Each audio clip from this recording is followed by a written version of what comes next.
오늘은 모세가 하나님을 만나기 위해 그 영광의 구름 속에 들어가는 내용이 기록되어 있습니다. 이 말씀을 통해서 우리에게 주시는 몇 가지 내용을 함께 묵상해 보기를 원합니다. 첫 번째로 묵상할 수 있는 것은 믿음은 배워야 하는 것임을 알고 배우고 가르치는 일에 힘쓰게 하옵소서입니다. 믿음은 배워야 하는 것임을 알고 배우고 가르치는 일에 힘쓰게 하옵소서. 12절 말씀 함께 다시 읽도록 하겠습니다. 시작. 여호와께서 모세에게 너는 산으로 내게 올라와서 여기 있어라. 내가 백성들을 가르치려고 쓴 돌판 곧 율법과 계명을 쓴 돌판을 내게 주겠다. 내가 그들을 가르치도록 하여라 라고 말씀하셨습니다. 모세와 아론, 나답과 아비후 그리고 70명의 장로들이 하나님을 만났습니다. 그들은 하나님의 영광을 경험합니다. 24장 11절 말씀을 보면 그들이 하나님을 보기도 하고 먹기도 하고 마시기도 했다라고 기록되어 있습니다. 천국의 모습을 상징하는 것입니다. 여러분, 우리가 모두 다 하나님 앞에 먹고 마시는 날이 있습니다. 그날이 반드시 우리에게 주어집니다. 그런데 그 이후에 하나님께서는 모세를 따로 부르십니다. 너는 산으로 내게 올라와서 여기 있어라. 하나님께서 무엇이라고 말씀하십니까? 율법과 계명을 쓴 돌판을 줄 것이니 그것으로 사람들을 가르치라는 것입니다. 하나님께서 원하시는 것을 기록하셨고 그 기록이 사라지지 않도록 돌판에 기록을 하였는데 그것으로 가르치라는 것이죠. 돌판에 기록했다는 것은 없어지지 않고 지워지지 않는다는 것을 의미합니다. 영원한 하나님의 약속을 상징합니다. 하나님께서 주신 그 말씀을 계속해서 변함없이 사람들에게 가르치고 지키게 하라는 것입니다. 마태복음 28장에서도 예수님께서 제자들에게 마지막으로 이렇게 명령하셨습니다. 내가 너희에게 분부한 모든 것을 가르쳐 지키게 하라.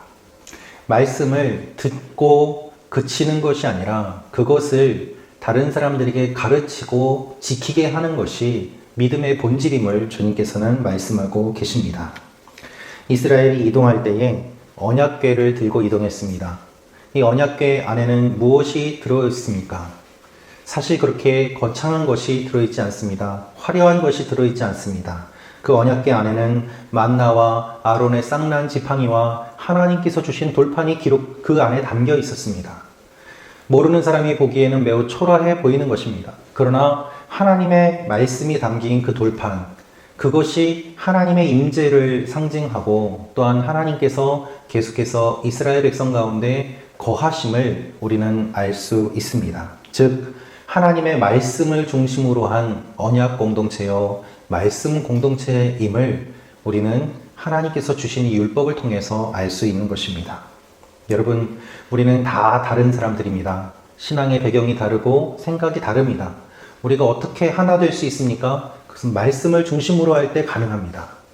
그리고 말씀이 육신 대신 예수 그리스도를 중심으로 할 때 가능합니다. 그래서 우리는 언약 공동체요 말씀 공동체입니다. 그래서 하나님께서는 이 말씀을 계속해서 가르치라고 말씀하십니다. 계명을 쓴 돌판을 내게 주겠다. 그러면 내가 그들을 가르치도록 하여라. 이 말씀을 너희만 알고 끝나는 것이 아니라 다른 사람들에게, 새로운 세대들에게 계속해서 가르쳐야지 이 말씀 공동체가 유지된다라는 의미가 담겨 있는 것입니다. 제임스 패커라는 유명한 신학자는 이렇게 말했습니다. 기독교 신앙은 거저 주어지는 것이 아닙니다. 배우고 가르칠 때에 믿음이 생깁니다. 라고 말입니다. 여러분, 우리의 신앙은 거저 주어지는 것이 아닙니다. 우리의 믿음이 무엇인지 우리는 배워야만 합니다. 내가 믿는 것이 무엇인지를 배워야 되고, 그리고 내가 믿고 있는 내용이 무엇인지를 알아야 합니다. 그래야 전도할 수 있지 않겠습니까? 내가 무엇을 믿는지도 모르고 내가 믿는 하나님이 어떤 분인지도 제대로 모르는데 어떻게 담대하게 복음을 전할 수 있겠습니까? 기독교 내에 들어와 있는 반지성주의를 우리는 경계해야 합니다. 하나님의 말씀을 읽지도 않고 연구하지도 않고 무조건 믿습니다 하면 모든 일들이 다 해결된다고 하는 이와 같은 반지성주의적인 모습은 원래의 기독교의 모습이 아닙니다. 하나님께서는 처음부터 백성들에게 말씀하셨고, 말씀을 가르치라고 하셨고, 지키라고 하셨고, 전하라고 하셨습니다. 그래서 처음부터 이 말씀을 우리가 알고 마음에 새길 때에 그 가운데 역사하시는 성령의 역사로 말미암아 기록되어 있는 말씀이 나에게 주어지는 말씀이 되며 살아 움직이는 말씀이 되는 것이죠. 어떻게 기록되어 있는 말씀을 모르는데 성령의 역사가 일어날 수 있겠습니까? 어떻게 우리가 무엇을 믿는지 모르는데 확신이 생길 수 있겠습니까? 여러분, 우리의 믿음은 배울 때에 견고해집니다. 우리의 믿음은 가르치고 전할 때에 견고해집니다. 그래서 예전에 하영종 목사님께서는 항상 강조하셨습니다. 배우든지 가르치든지 둘 중에 하나를 하라고 하셨어요. 그냥 있지 말라고 하셨어요. 그래서 모든 성도님들이 다 일대일 제자 양육을 하라고 말씀하셨고, 모든 성도님들이 다 성경 공부하라고 말씀하셨고, 그래서 매일 성경 공부반이 있을 정도로 그렇게 말씀을 배우고 가르치는 일에 강조하셨습니다. 심지어는 이단도 이 원리를 알고 있습니다. 여러분, 어떤 이단은 새가족 교육을 6개월 동안 한다고 합니다. 6개월 새가족 교육을 수료하면 감격해서 눈물을 흘린다고 합니다. 그만큼 힘들기도 하지만 그 기간 동안에 무엇을 믿어야 되는지에 대해서 철저하게 세뇌 교육을 시키는 기간이기도 하다는 것입니다. 그들은 임직자가 되기 위해서 밤새도록 공부하며 시험을 보기도 합니다. 근데 우리의 모습은 어떻습니까? 진리가 아닌 것을 따라가는 사람들도 그와 같은 일들을 하는데, 진리를 믿는 우리는 그 진리를 얼마나 소중하게 여기며 얼마나 깊이 마음에 새기며 얼마나 잘 알고 있습니까? 하나님께서는 우리 한 사람 한 사람이 말씀을 알고 전하기를 원하십니다. 여러분, 1:1 양육을 받으십시오. 1:1 양육을 하십시오. 말씀을 꾸준하게 읽고 연구하십시오. 거기에 성령의 임재하심이 임할 때에 놀라운 영적인 파워를 경험하게 되실 것입니다. 언제나 말씀이 있는 곳에 성령께서 역사하셨습니다. 성령의 역사는 말씀 전파의 역사였습니다. 그래서 하나님의 말씀을 더욱더 깊게 묵상하고 연구하고 나아가는 오늘 하루가 되시기를 주님의 이름으로 축원합니다. 두 번째로 묵상할 수 있는 내용은 영적인 질서가 있음을 알고 그것을 존중하고 지키게 하옵소서입니다. 영적인 질서가 있음을 알고 그것을 존중하고 지키게 하옵소서. 14절 말씀 다시 읽겠습니다. 시작. 모세는 장로들에게 우리가 돌아올 때까지 여기서 우리를 기다리라. 보라, 아론과 훌이 너희와 함께 있을 것이니 누구에게 무슨 일이 생기면 그들에게 가서 상의하도록 하라 라고 했습니다. 모세가 여호수아를 데리고 하나님께 나아갑니다. 이제 모세의 부재의 시간입니다. 모세가 없을 때에는 그러면 어떻게 할까요? 모세는 자신이 없을 동안에 아론과 훌이 함께 있을 것이니 장로들에게 무슨 일이 생기면 그들에게 의논하라 라고 맡기고 갑니다. 아론과 훌은 모세가 기도할 때 옆에서 도와주었던 사람들이죠. 함께 기도한 사람들입니다. 이들이 영적인 리더였습니다. 하나님 물론 모세를 세우셨습니다. 그러나 모세만이 아니라 다른 사람들도 세우셔서 공동체 전체의 영적인 리더들을 세우고 그들을 통해서 영적 질서가 유지되게 하십니다. 하나님 나라의 공동체는 한 사람이 모든 일을 하는 것이 아닙니다. 짐을 서로 나누어지고 그리고 리더십들을 세우고 그 세워진 리더십들이 같은 마음을 품고 하나님의 일들을 감당할 때에 건강하게 세워지는 것이죠. 우리 교회도 계속해서 리더십들을 세워가고 있습니다. 집사님들, 권사님들, 장로님들을 세우는 이 일들을 통해서 하나님의 교회가 건강하게 세워지기를 꿈꾸어 나가고 그 일들을 하고 있습니다. 그런데 이것이 왜곡되고 변질되어서 그 의미를 잘못 알고 마치 권력을 얻은 듯이 하나님에게서 부여받은 그 책임을 망각한 채 자신의 권리와 마치 자신이 무엇인가 된 듯 양 교만하게 모든 일들을 하려고 할 때에 공동체는 어려움을 겪게 됩니다. 영적인 질서가 있습니다. 곧 무너지는 공동체, 연약한 공동체는 한 사람이 모든 일을 하려고 합니다. 어떤 뛰어난 한 사람이 나와서 그 사람이 슈퍼스타가 될 수도 있습니다. 그러나 그가 없으면 어떻게 됩니까? 그가 없으면 그 공동체는 모래알처럼 무너지는 일들이 일어나지 않습니까? 하나님께서는 카리스마 있는 한 사람이 10걸음을 가는 것이 아니라 10사람이 함께 한 걸음을 가기를 원하십니다. 리더십들을 세우고 함께 세워져 나갈 때 그때 하나님의 건강한 공동체가 유지되는 것이죠. 이를 위해서 교회에는 영적인 질서가 있음을 우리는 기억해야 합니다. 무조건 리더에게 복종하라는 의미가 아닙니다. 하나님께서 세우신 리더들을 존중하고 의견을 물어보며 무슨 일이 생기면 그들에게 가서 상의하라는 이 말씀을 기억하라는 것입니다. 원어를 보니까 가까이 가다, 나아가다 라는 의미입니다. 리더들에게 가까이 나아가고 그들과 친밀하게 지내고 그래서 하나님의 세움을 받은 그들을 통해서 하나님의 임재를 경험하고 하나님의 다스림을 경험할 수 있도록 그렇게 하라는 것입니다. 여러분 어떤 일이 있거나 기도 제목이 있거나 영적인 도움이 필요하시면 영적인 리더를 찾아가십시오. 영적인 리더의 도움을 받으십시오. 영적 리더와 가까이 하십시오. 그것이 건강하게 신앙생활할 수 있는 비결입니다. 여러분을 섬길 수 있도록 하나님께서는 목회자들을 세우셨습니다.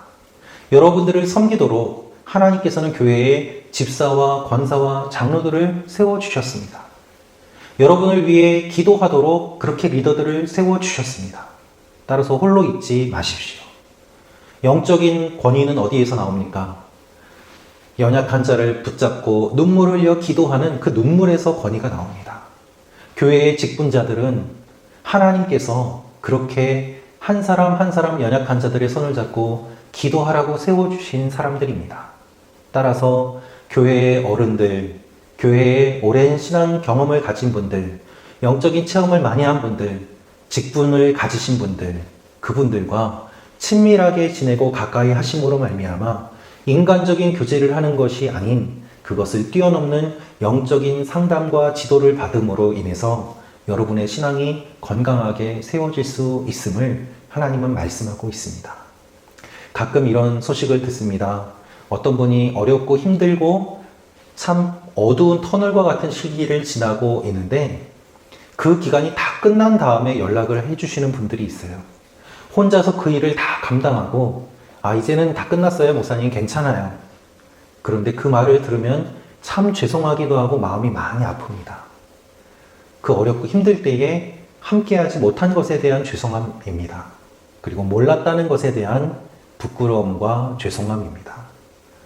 여러분 그런 일이 일어나지 않도록 함께 하십시오. 여러분은 혼자 신앙생활 하시는 것이 아닙니다. 홀로 교회 다니지 마십시오. 함께 여러분과 가까이 하며 여러분을 위해 기도해 주는 기도의 동역자들, 교회의 어른들, 교회의 직분자들, 리더들 많이 계십니다. 언제든지 기도하고 눈물 흘릴 그분들이 교회에 계신다는 것은 얼마나 큰 축복입니까? 우리 교회에 그러한 리더들 많이 계시는데 홀로 신앙생활하지 않으시고 함께 하시는 일들이 일어나기를 축원합니다. 예수님께서도 제자들과 함께 3년 동안 시간을 보내셨습니다. 가까이 하며 영향력을 받은 그들이 세상을 변화시켰습니다. 리더들과 가까이 하라는 것은 리더들에게 아부하고 그들에게 무엇인가 잘 보이도록 인간적인 노력을 하라는 의미가 아닙니다. 그들에게 가까이 하면서 선한 영향력을 받으라는 것입니다. 훌륭한 리더들이 많이 계시는데 그분들과 함께 하며 영향력을 받고 또한 그 영향력을 다른 사람들에게도 흘려보내시는 여러분과 제가 되기를 축원합니다. 세 번째로 묵상할 수 있는 내용은 하나님의 깊은 임재를 경험하게 하옵소서입니다. 하나님의 깊은 임재를 경험하게 하옵소서. 18절 말씀 읽겠습니다. 시작. 그때 모세는 계속해서 산으로 올라가 그 구름 속으로 들어갔습니다. 그리고 그 산에서 40일 밤낮을 지냈습니다.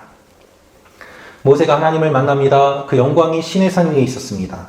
모세가 산에 올라갔을 때 하나님의 영광이 그 구름이 산을 덮었고 모세가 6일 동안 있었습니다. 그 7일째 되는 날에 하나님이 모세를 부르십니다.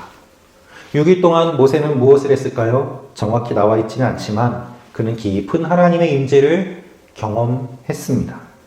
하나님의 영광이 시내산을 덮었고 그리고 그 속에 그가 있었기 때문입니다. 그것이 16절 말씀입니다. 그런데 그것으로 끝이 아니었습니다.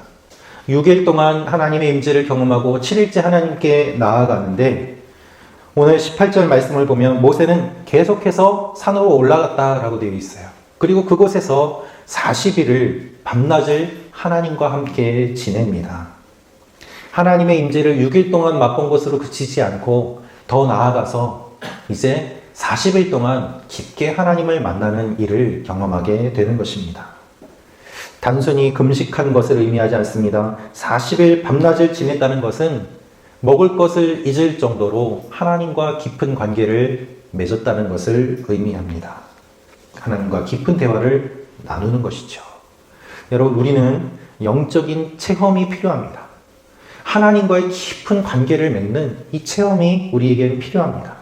하나님의 깊은 임재를 경험할 필요가 있습니다. 믿음은 하나님을 경험하는 것입니다. 우리의 경험만큼 하나님을 알게 됩니다. 어느 정도의 깊이에서 만족해서는 안 돼요. 영적인 깊이는 끝이 없습니다.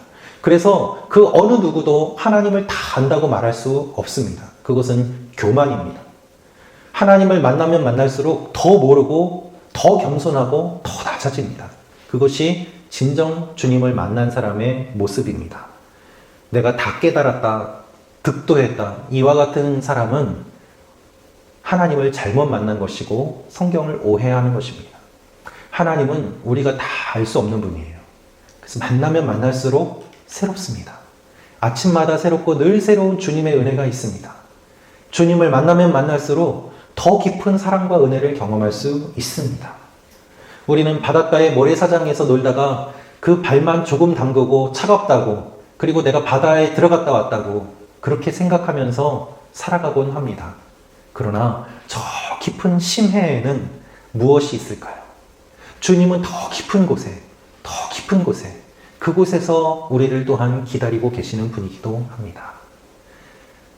더 이상 바닷가에서 찰박거리며 그것이 전부다라고 생각하는 것이 아니라 주님의 깊은 임재 가운데 들어가서 정말 아무것도 하지 않아도 주님의 마음이 나의 마음이 되고 나의 마음이 주님의 마음이 되어서 그저 손만 잡고 있어도 무엇을 생각하는지 알 수 있는 사랑하는 사람의 마음이 전해지는 것처럼 하나님과 함께 그 깊은 임재 가운데 들어가게 되면 더 깊이 들어가고 싶은 갈망을 경험하게 됩니다. 그래서 우리는 항상 하나님을 사랑하는 것에 목이 마른 존재입니다. 목마르지 않다는 것은 어떤 의미에서 진정으로 사랑하지 않는 것이죠. 사랑하면 사랑할수록 더 목이 마릅니다. 하루 종일 함께 있었는데 헤어지고 집에 가면 또 다시 전화를 몇 시간을 하지 않습니까? 왜요? 보고 싶어서. 그것이 사랑하는 사람의 관계인 것처럼 하나님과 우리와의 관계가 그와 같은 관계가 될 때에 하나님이 우리 가운데 깊게 역사하셔서 모세의 얼굴이 나중에는 해처럼 빛나지 않습니까? 하나님의 임재가 그렇게 임하는 일들이 일어나게 되는 것입니다. 얕은 곳에서 보는 풍경과 깊은 곳에서 보는 풍경이 다르고 낮은 곳에서 보는 풍경과 높은 곳에서 보는 풍경이 다릅니다. 우리의 신앙의 깊이와 높이는 어느 정도입니까? 하나님은 우리를 풍성하게 만나 주십니다. 그리고 우리가 그렇게 주님을 사랑하는 관계가 되기를 원하십니다. 결국 믿음은 무엇입니까? 믿음은 하나님을 사랑하는 것입니다. 부활하신 예수님께서 베드로에게 물어보셨습니다. 요한의 아들 시몬아, 내가 다른 사람들보다 나를 더 사랑하느냐? 주님이 오늘 우리에게 물어보십니다. 내가 다른 사람들보다 나를 더 사랑하느냐? 그렇게 주님을 사랑한다고 고백하며 주님의 깊은 임재에 들어가시는 오늘 하루가 되시기를 축원합니다. 기도하겠습니다.